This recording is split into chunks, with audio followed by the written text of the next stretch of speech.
Luke chapter 15. Now the tax collectors and sinners were all gathering around to hear Jesus. But the Pharisees and the teachers of the law muttered, "This man welcomes sinners and eats with them." Then Jesus told them this parable.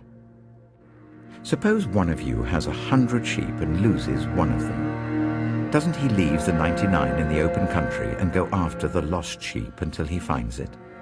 And when he finds it, he joyfully puts it on his shoulders and goes home. Then he calls his friends and neighbors together and says, "Rejoice with me, I found my lost sheep." I tell you that in the same way, there will be more rejoicing in heaven over one sinner who repents than over 99 righteous people who do not need to repent. Or suppose a woman has 10 silver coins and loses one. Doesn't she light a lamp, sweep the house, and search carefully until she finds it? And when she finds it, she calls her friends and neighbors together and says, "Rejoice with me, I've found my lost coin." In the same way, I tell you, there is rejoicing in the presence of the angels of God over one sinner who repents. Jesus continued, "There was a man who had 2 sons. The younger one said to his father, 'Father, give me my share of the estate.' So he divided his property between them. Not long after that, the younger son got together all he had, set off for a distant country, and there squandered his wealth in wild living. After he had spent everything, there was a severe famine in that whole country, and he began to be in need. So he went and hired himself out to a citizen of that country, who sent him to his fields to feed pigs. He longed to fill his stomach with the pods that the pigs were eating, but no one gave him anything. When he came to his senses, he said, 'How many of my father's hired servants have food to spare?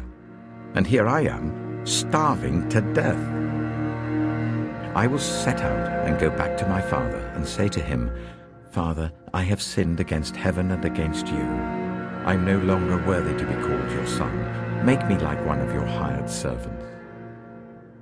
So he got up and went to his father. But while he was still a long way off, his father saw him and was filled with compassion for him. He ran to his son, threw his arms around him and kissed him. The son said to him, 'Father, I have sinned against heaven and against you. I am no longer worthy to be called your son.'